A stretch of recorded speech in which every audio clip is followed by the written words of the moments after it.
Ibragim SAGOV versus Chance Shaw was a very interesting match. Right off the bat, we saw Ibragim completely committed to forcing the match inside. He didn't even try to take any kind of traditional grip, but he just went for a dad move immediately. He was gripping Chance super low, and the whole point of this was just to try to isolate Chance's pronator, to get a deeper grip to get around his wrist, and then simply wrist curl him in as he was committing his shoulder to chop down on Chance's bicep and get that match inside at all costs. Sure, he was giving up a significant amount of power in terms of the arm, but he didn't really care because he knew that as long as he got the match inside, it was going to be all over. And in the first round, this is exactly what happened. We saw Ibragim able to curl his wrist against Chance, get that match inside, and then just chop down on his bicep for the win. Now in the second round, it was a little bit closer.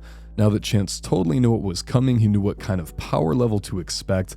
We did see him able to get a little bit more out onto the hand and wrist of Ibragim, and this time it was a little bit closer, but after about 5 or so seconds, Ibragim was just barely able to force that match inside, and once it was inside, it was all over once again. There was a pretty obvious power gap swinging in the favor of Ibragim once the match was in a hook. Now the third round was when it was the very closest, and this was a pretty interesting round because we actually saw Chance able to get outside. He ended up cracking the wrist back of Ibragim, but it was right down next to the pin pad, and Ibragim just went ahead and followed through. He clamped down onto Chance's hand with his fingers even though his wrist was back, and he was able to flop press him outside of straps in this lane. So I don't know if Chance could have done something a little bit differently if he was able to slip and get the straps, but I have a feeling that Ibragim would have just been able to flop press him even if he was able to do that, because Chance had already burnt so much energy just trying to get out onto the hand and wrist. So awesome effort from Chance in this match. I think this is the first match in a very long time that he has pulled in the 115 kilo weight category,